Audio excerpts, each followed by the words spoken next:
writing, and when it's the right person telling you that they love your writing, it puts you in a state of awe because it seems so unbelievable. And that's what happened to me on November 1st when I had struggle was not there, the feeling wasn't there. It's like being lost at sea in the wrong ship. And when I got to speak to Christine, she knew everything and had such a precise mind and was so informative and helpful and friendly at the same time. I don't know how much I knew everything. That's a bit. You knew everything, but you weren't coming at it from like a business suit approach. You were a friend, you were kind, and you were sharp all at the same time, which is pretty unique because some of my friends' agents, they don't give that kind of. We don't have that kind of rapport. Every agent is different. Sure. I mean, I have, my best friend lives in Italy, and she is a multi-published author, very successful, and one of the top writers at several houses in New York for several lines. And she talks to her agent twice a year, and only 15 minutes at a time. And that's all she talks to her agent at all. And I talk to my people all the time. I always know what they're working on because you never know. Like with Sheila, when you get the editor-in-chief that says, this story isn't funny, well, what else does this girl have? When you get things like that thrown at you, I'm on the phone saying, what else do you have? Usually I know, but it's like, do you have anything else in the drawer? I mean, anything? Because you get opportunities, and sometimes editors will just call you up and say, I'm really hot for this type story. And I told this story earlier that last year I had a Hollywood producer call me and say, I need a Christmas story and I need it today. I need it fast. So I got on the loop and I said, anybody with a Christmas story, send it to me. And it was for Marlee Matlin because Hallmark wanted to do a Christmas story with her. And I ended up with 6. And I sent it to him, and he contacted me the next day, and lo and behold, he picked one. And it was a short story that it won Best Story in the Rochester Daily Mail or paper, and it wasn't even published, for God's sake, except in a paper. And that's the one that she chose, and the title was Santa Wore Combat Boots. So that just goes to show you have opportunities when you have somebody on your side that's in the industry that can fight for you. They're going to have opportunities that you're not going to have.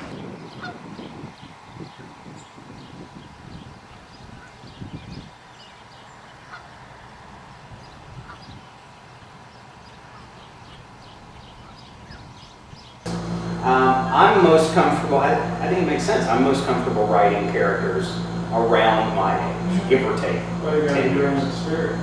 What's that? Writing out of your own experience. Yeah, yeah. It makes sense, that I would be writing characters that age. But I've also written plays with much older characters, and I've written plays with kids.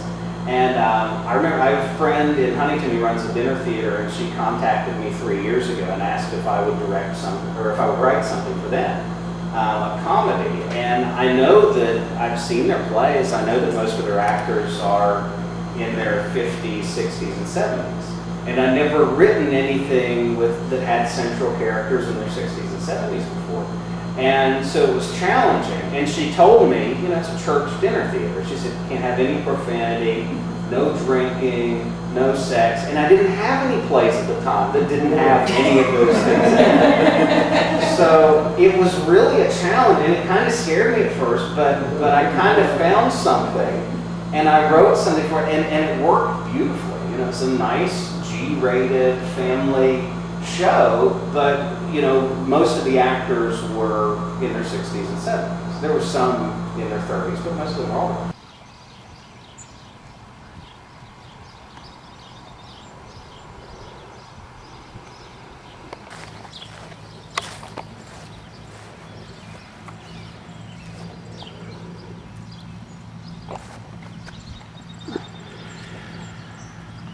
So I mean, you can think about Hannibal Lecter. It's true. Think about Hannibal Lecter when you read watching Silence of the Lambs. Okay, Hannibal was a huge patron of the arts.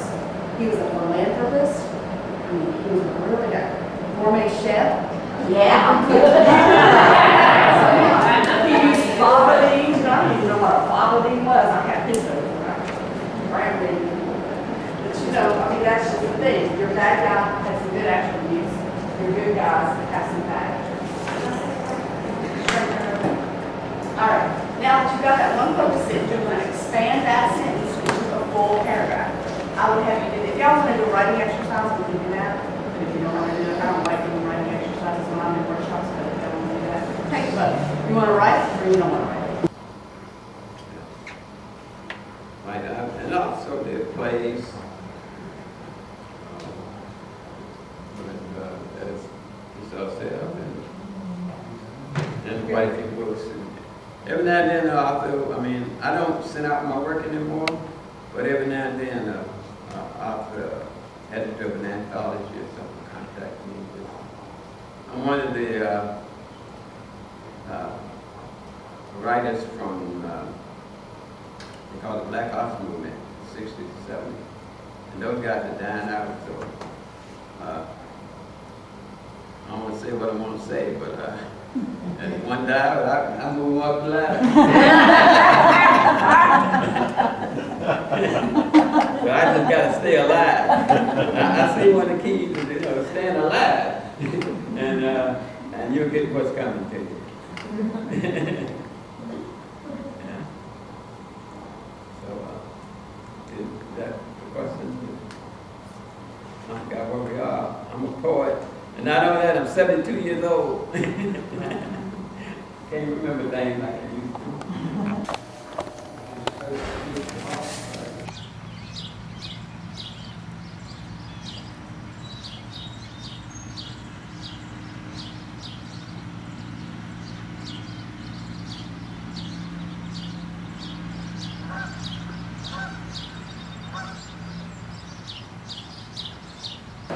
And that's perfectly okay.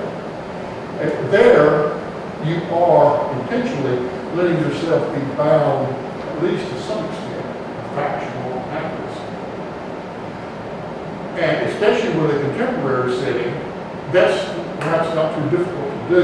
You can step out that door back there and deal with the way this place feels. You can describe this afternoon. You can describe this warm, damp atmosphere. You can describe what are those bunch of geese, by the way? Those are geese. You can describe the geese and how they behave early in the morning. You can get up before breakfast and go down there and see if there is in fact fog on the lake early in the morning, and if so, you can write it right into your story. You can be quite factual, and it won't even be terribly difficult to do so. And it may suit your story perfectly well, and that's okay. Now, I'm still talking about fiction. I'm not talking about travel log here. I'm talking about making up a story. So what's going to be invented in this case? The people that are in this place in the summer of 2010 and meeting.